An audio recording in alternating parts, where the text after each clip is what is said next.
Hello. Today I thought I would talk with you just a little bit about gigs that I get. And so one that I recently had was a wedding gig.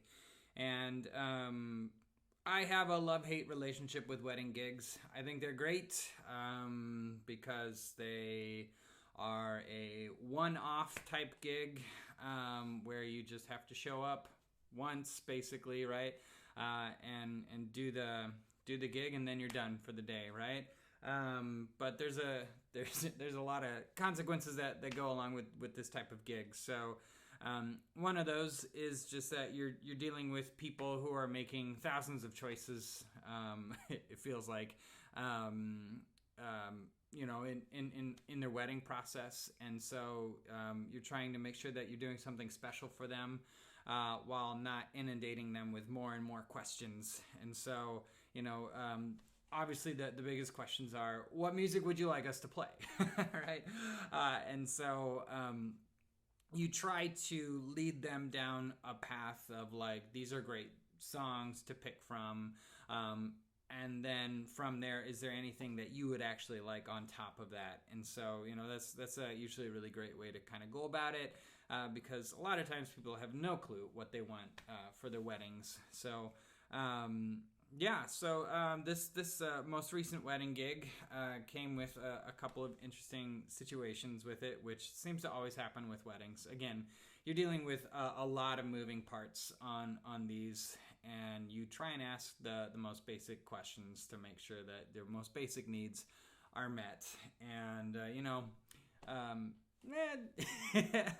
things happen, right? We're all human. So for this wedding gig, it was just me on piano, and then there was also another musician that was a soloist for most of the pieces. And we had a pretty good plan. Like, it was even through a text message that, like, we had, everything written out, what they wanted and everything. And then as the wedding drew a little bit closer, the bride wanted a trumpet fanfare on the organ, which is like, okay, I don't have anything like that, but I'm willing to do that. Is there something that you want? And they're like, oh, well, the church musician, the church director at this church that we're playing at will know what to do. So I went and met with him, and he showed me the organ and how to turn on the trumpets, which not something that I need to be told, but that's not the point. But then I asked him, I was like, so what is this thing that they play? And this guy just shrugs at me. He's like, I don't know. You're just going to do whatever. It's like, oh, okay, great. So I spent an hour between that meeting and the actual wedding just trying to find some silly little simple trumpet fanfare for organ, because it was my understanding that it would be the recessional, the thing that they would walk out on. And we get there for the wedding, and we were told that the wedding would be at 2:30, but it was actually at 3, and so we were there a little bit extra early, which is not bad, but you also have other things you want to do with your day. Not being at work when you don't have to be at work is definitely one of those things you don't want to have, right? So luckily we were there with extra time. And you start working with the wedding coordinator saying, oh, this is what I heard the plan was. And they're like, oh, this is what I thought the plan was. And then you try and fit that stuff together, because what the bride was telling the wedding coordinator was nothing like what they had told me via text. And so you try and coordinate all that stuff, make sure that everything is flowing for that, and you have the right cues for when the certain people are done walking up, all that sort of stuff. It's complicated. It's not complicated, but complicated enough because a lot of the pieces you play, you are not playing full versions of the piece because they last 6-7 minutes, and like when the bride walks into Pachelbel's canon.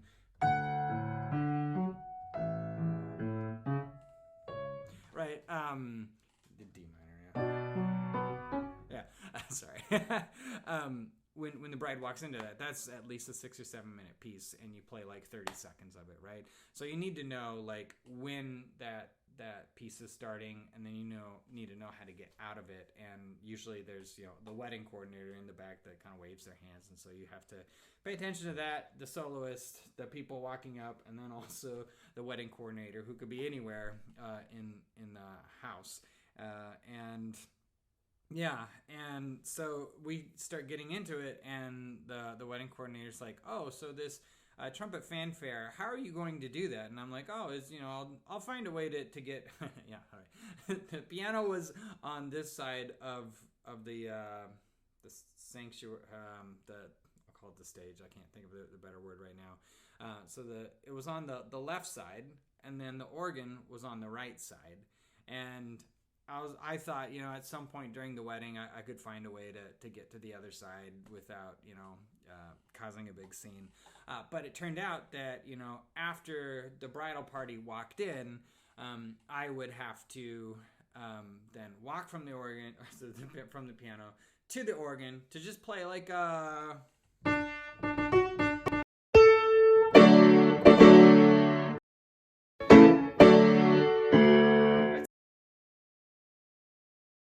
piano to start our final piece that for the bride's entrance, which is really kind of awkward, and I won't call it silly. It's fun, they had something they wanted to do. It just, the setup was not ideal for that, and so you're trying to figure that out, and then you've realized that your recessional that you've practiced and planned for is no longer valid, and you're going to need something else to play on a moment's notice, right? To play for the recessional. And so me and the musician had to kind of scramble and figure something out, all while they're all doing pictures anyways. So again, we're there extra early, but we couldn't rehearse anything or do anything like that. It's just kind of it's just interesting, and that's just a lot of times how weddings go. Now, you fast forward to the actual wedding, and from start to finish, everything went really, really nice. Even they had one piece in there. We were going to do the cocktail hour afterwards, and I'm not the boss of the two musicians that were playing. I was the piano and the soloist. The soloist was kind of the boss that got the gig and talked to the people and everything. And it was our understanding that another piece that was featured in the wedding was actually supposed to be in the cocktail hour. So it's just you have these visions of how, what, and how you're going to play these songs, and how it would be presented. Like this piece that I'm talking about right now is like a semi-popular piece, like 60s radio-ish type music, and so like during cocktail hour, there's certain embellishments, if you will, that you can do to it, but like in a wedding situation, you have to ride a finer line in that scenario to make sure. So again, there's just lots of things, and that's how these weddings typically go. My least favorite thing is in these weddings or funerals are the same situation where you do all this stuff, and you're really trying to give them their best day and make sure that everything's going no hitches. And a lot of times they'll be like, oh, can't you just play this piece that you haven't practiced, you haven't looked at, you might not even have, right? The invention of the iPad is a blessing and a curse, right? Because I now have access to be able to get to a whole bunch of music very, very quickly. But that doesn't mean that I want to play it in front of other people on a moment's notice, right? So it's just weddings and funerals sometimes are like that, because you'll get there and you have everything ready to go, and they say, oh, I decided I want to do something different. And then it's kind of up to you, the musician, to be like, sorry, this is what we agreed to, or yeah, I think I can make that work, and everything. So it's a really interesting gig. Very loose, even though it's very formal typically. It's really cool because you meet a lot of people. You get to play for a lot of people. Sometimes you get to hear some of the stories, and you get to be part of somebody's day in a meaningful way.